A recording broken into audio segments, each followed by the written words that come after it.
बच्चों में club foot क्या होता है और जो कि टेढ़े पाँव होते हैं अंदर की तरफ,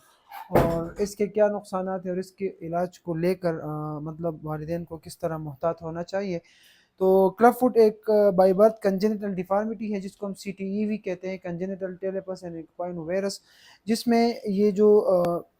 आगे वाला पंजे का हिस्सा होता है जिसको हम 4 फुट कहते हैं,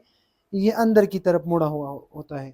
लाइक 4 फुट एडक्शन इसको हम कहते हैं। तो 4 फुट एडक्शन में होता है और हील वो होता है वेरम में, अवे होता है, मिड लाइन से हील अवे हो जाता है। तो असल में नॉर्मली जो क्लब फुट होते हैं वो होते हैं बाइलेटरल, चूंकि ये बच्चा ये यूनिलेटरल साइड है, इसका एक ही साइड इफेक्टेड है।